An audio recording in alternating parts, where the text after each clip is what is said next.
5.5 বছর পর শুরু করলাম সেই অর্থে কাজে একদম কাজে ব্যাক করা টাইপের কাজ আর কি।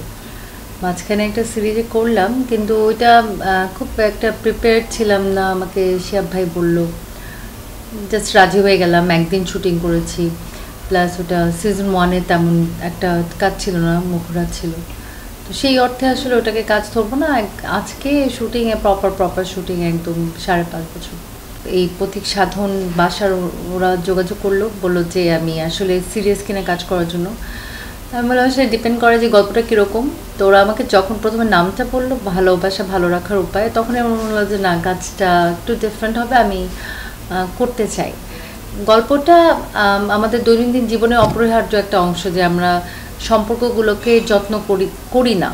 সম্পর্কগুলোকে যত্ন করে ধরে রাখার জন্য যে প্রক্রিয়াগুলো, সেইগুলো নিয়ে একটা স্যাটায়ার করে একটু কমেডি দিয়ে উপস্থাপনা করা হয়েছে গল্পটাকে। আমার পছন্দ হয়েছে, which is Y I agreed যে আমি কাজটা করব। মানসিকভাবে বেশি আমি প্রস্তুত দেন শারীরিকভাবে, কারণ এটা আমাদের এই জায়গাটা আমার মনে হয় খুব চর্চায় বলিষ্ঠ হওয়ার মতো একটা ব্যাপার। যদি দৈনন্দিন কনসিস্টেন্টলি কাজ করা হয় তাহলে হয়তো সেই চর্চাটা চলে আসে, ওটা রেগুলার করলে আসবে। মানসিকভাবে আমি একেবারে প্রস্তুত। আমি খায়রুল বাসাকে তো আমার প্রথম চলচ্চিত্র থেকেই আসলে চিনি, 49-52 সময় থেকে।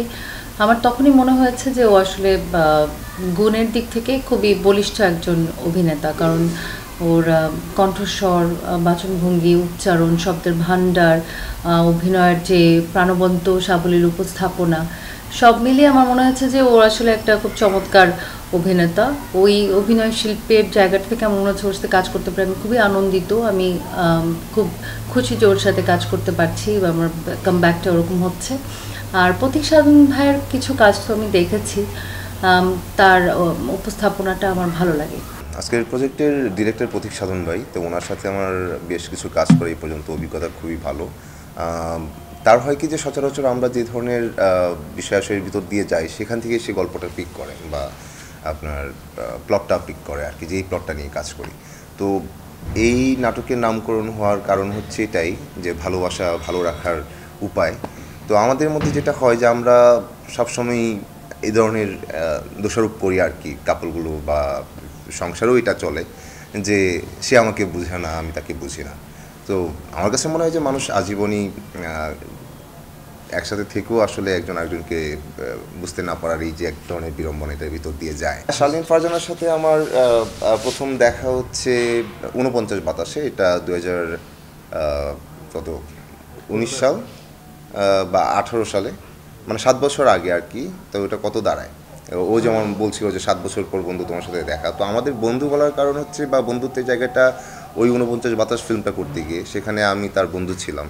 তো ওই শ্যুট করতে করতে আসলে আমরা দুজন বন্ধুর মতো হয়ে যাওয়া।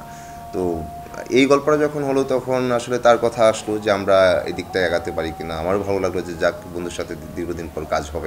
বেসিক্যালি আমি যদি বলি, একটু ফ্যান্টাসি টাইপের গল্প, যে ভালোবাসা ভালো রাখার উপায়। নামের মধ্যে একটু ফ্যান্টাসি আছে, যে কিউরিয়াস আছে যে আসলে কি। এটা যদি বলি যে একটা অসম প্রেমের গল্প হতে পারে, যে একটা ছেলে আর একটা মেয়ের মন বোঝার উপরে। তার যেটা আমাদের বাস্তব জীবনেও হয়, যে একটা ছেলে আর একটা মেয়ের মন বোঝার জন্য যে ধরনের কার্যক্রম করে, যে আসলে মনটা কি বোঝা যায় কি না, এই গল্পটা বেসিক্যালি সেটার উপরে। এইটা যখন আমি গল্পটা লিখছি তখন খায়রুলের সঙ্গে আমি আলোচনা করি যে আমি এখানে নতুন কাউকে চাচ্ছি।